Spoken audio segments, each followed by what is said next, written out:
నమస్కారం. మన విద్యా 24/7 ఛానల్కి స్వాగతం.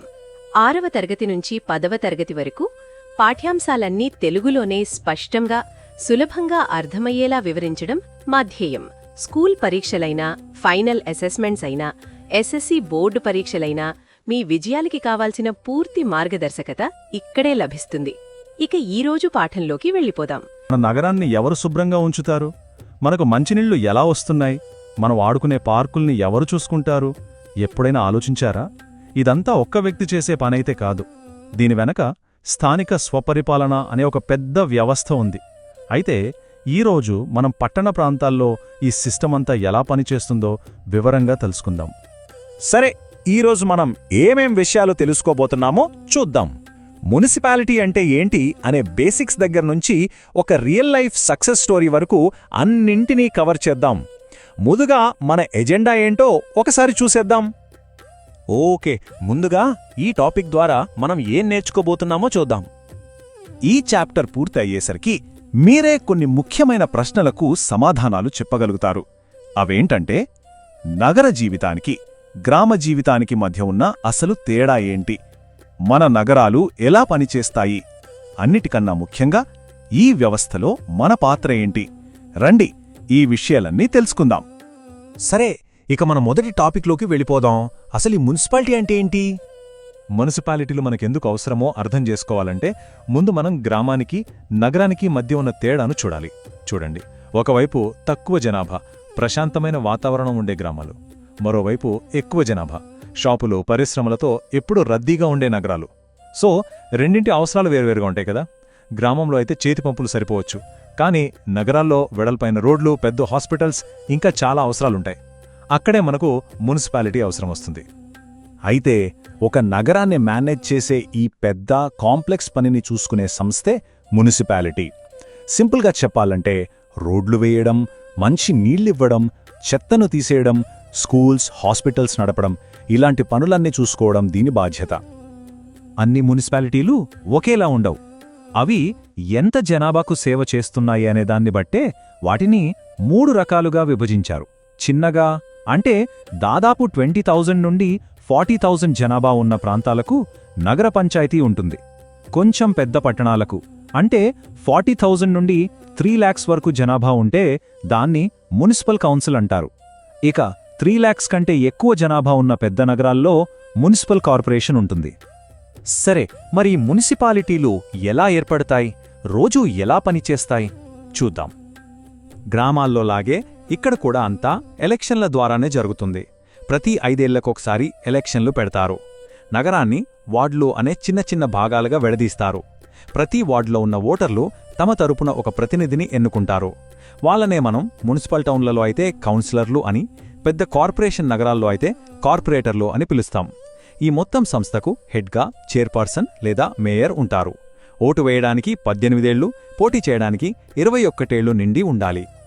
ఇన్ని పనులుంటాయి కాబట్టి వాటన్నిటినీ మేనేజ్ చేయడానికి మున్సిపాలిటీలో చాలా డిపార్ట్మెంట్స్ ఉంటాయి. అంటే వాటర్ సప్లైకి ఒక డిపార్ట్మెంట్, ఎడ్యుకేషన్ కోసం ఒకటి, చెత్తని తీసేయడానికి మరోటి, ఇలా అన్నమాట. ప్రతి డిపార్ట్మెంట్కి ఒక ఆఫీసర్ హెడ్గా ఉంటారు. సరే, ఇప్పుడు మన పాత్ర ఏంటి అంటే పౌరులుగా మనం ఏం చేయగలం, ఇంకా మనకోసం పనిచేసేవాళ్ల గురించి కూడా తెలుసుకుందాం.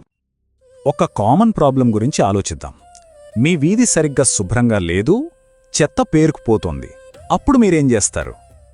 ఇలాంటి ఒక సమస్య వచ్చినప్పుడు గంగాబాయ్ అనే ఒక ఆవిడ ఏం చేశారో చూడండి. మనం ఎన్నుకున్నాం గదా, మన వార్డ్ కౌన్సిలర్ దగ్గరికి వెళ్లి నిలదీద్దామని ఆమె అనుకున్నారు. తన ఊరికే కంప్లైంట్ చేస్తూ కూర్చోలేదు, యాక్షన్ తీసుకున్నారు. ప్రతి పౌరుడికి మార్పుని డిమాండ్ చేసే శక్తి ఉందని చూపించారు. గంగాబాయి యాక్షన్ ప్లాన్ చూడండి. ఫస్ట్ ప్రాబ్లం ఏంటో గుర్తించారు. ఆ చెత్త వల్ల కుక్కలు, ఈగలు పెరిగిపోయి జబ్బులు వస్తున్నాయని అర్థం చేసుకున్నారు. తర్వాత తనతో పాటు కొంతమంది మహిళలను కూడగట్టారు. అందరూ కలిసి నేరుగా కౌన్సిలర్ ఇంటికి వెళ్లారు. అక్కడ ఆయనతో మాట్లాడి ఈ కంప్లైంట్ను కమిషనర్ దగ్గరికి తీసుకెళ్తానని ఒక ప్రామిస్ తీసుకున్నారు. చూశారా ఎంత సిస్టమేటిక్గా చేశారో? మరి ఇన్ని పనులు చేయడానికి మున్సిపాలిటీకి డబ్బు ఎక్కడి నుంచి వస్తుంది? వాళ్ళేమీ ప్రింట్ చేసుకోరు కదా. ఈ డబ్బు మన దగ్గర నుంచి వస్తుంది. అంటే మనం కట్టే ఇంటి పన్ను, నీటి పన్ను, ఇంకా మనం చూసే సినిమాల మీద, షాపుల మీద పన్నుల రూపంలో వస్తుంది. ఇవి కాకుండా ప్రభుత్వం కూడా కొంత డబ్బు గ్రాంట్స్ రూపంలో ఇస్తుంది. సో ఈ డబ్బుతోనే మన నగరంలో సౌకర్యాలు మెరుగుపరుస్తారు. ఈ స్లైడ్లో ఉన్న కాంట్రాస్ట్ చూడండి. ఒకవైపు స్టార్ లైట్ కాలనీ, అక్కడ చెత్త వేయడానికి డస్ట్బిన్లున్నాయి, వీధులు శుభ్రంగా ఉన్నాయి. మరోవైపు అదే కాలనీని శుభ్రం చేసే చిన్న అనే ఆవిడుండే కాలనీ, అక్కడ డస్ట్బిన్లు లేవు, చెత్త కుప్పలున్నాయి, సిటీ డ్రైనేజ్ పైపు లీక్ అవుతోంది. ఈ తేడా చూస్తే మన నగరాన్ని శుభ్రంగా ఉంచేవాళ్ల పరిస్థితి ఎలా ఉందో అర్థం చేసుకోవచ్చు. ఒక మున్సిపల్ వర్కర్ రోజూ చేసే పనిని మనం చాలా తేలికగా తీసుకుంటాం, కాని వాళ్ళెంత కష్టపడతారో చూడండి. వీధులు ఊడ్చడం, చెత్త సేకరించడం, పొంగి పొర్లుతున్న డస్ట్బిన్లను శుభ్రం చేయడం, అంతేకాదు ఆ చెత్తను ప్లాస్టిక్, సీసాలు అని చేతులతో వేరు చేయడం, ఇవన్నీ చేస్తారు. వాళ్ళు చేసే ఈ పనికి మనం తప్పకుండా గౌరవమివ్వాలి. సరే, ఇవన్నీ పక్కన పెడితే ఇప్పుడు మనం వేములవాడ నగర పంచాయతీ అనే ఒక రియల్ కేస్ స్టడీ చూద్దాం. అక్కడ పనులన్నీ ఎంత బాగా జరుగుతున్నాయో తెలుసుకుందాం. వేములవాడలో ఒక ముఖ్యమైన విజయమేంటంటే వాళ్ల డ్రింకింగ్ వాటర్ సప్లై సిస్టమ్. ఆకాశగంగా అనే పేరుతో ఒక over head pipe line system ద్వారా దాదాపు 5000 ఇళ్లకు మంచినీటిని అందిస్తున్నారు. ఇదొక గొప్ప ఇనిషియేటివ్ కదా. ఈ టేబుల్ చూస్తే వేములవాడ సక్సెస్ వెనుక ఉన్న కారణాలు మనకు ఇంకా క్లియర్గా తెలుస్తాయి.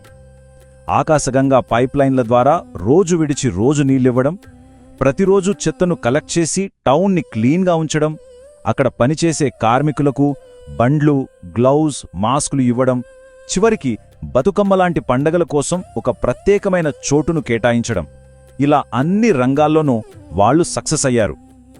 సరే, ఇప్పటిదాకా మనం చాలా విషయాలు నేర్చుకున్నాం కదా. ఒకసారి క్విక్గా రివ్యూ చేద్దాం. ఇప్పుడు మీ నాలెడ్జ్ని టెస్ట్ చేసుకునే టైం వచ్చింది. ఈ 3 ప్రశ్నలకు సమాధానం చెప్పడానికి ప్రయత్నించండి. 1. జనాభాను బట్టి ఉండే 3 రకాల మున్సిపల్ బాడీస్ ఏవి? 2. మున్సిపాలిటీలకు తమ పనులు చేయడానికి డబ్బు ఎక్కడనుంచి వస్తుంది? 3. ఒక వార్డ్ కౌన్సిలర్ యొక్క ముఖ్యమైన పని ఏంటి? ఆలోచించండి. మొత్తం మీద మనం ఏం నేర్చుకున్నాం? సిటీల అవసరాలు చాలా కాంప్లెక్స్గా ఉంటాయి. వాటిని మేనేజ్ చేసేవే మున్సిపాలిటీలు. ఇవి నగర పంచాయతీ, కౌన్సిల్, కార్పొరేషన్ అని 3 రకాలుగా ఉంటాయి. ఎలక్షన్ల ద్వారా ఏర్పడతాయి. వాటర్, శానిటేషన్, రోడ్లు లాంటి ముఖ్యమైన సేవలు అందిస్తాయి. పౌరులుగా మనం కూడా మన ప్రతినిధులతో మాట్లాడి సమస్యలను పరిష్కరించుకోవచ్చు. ముఖ్యంగా మనకోసం కష్టపడే మున్సిపల్ వర్కర్స్ పని చాలా కీలకమైనది. ఈరోజు మనతో పాటు ఈ టాపిక్ నేర్చుకున్నందుకు థాంక్యూ.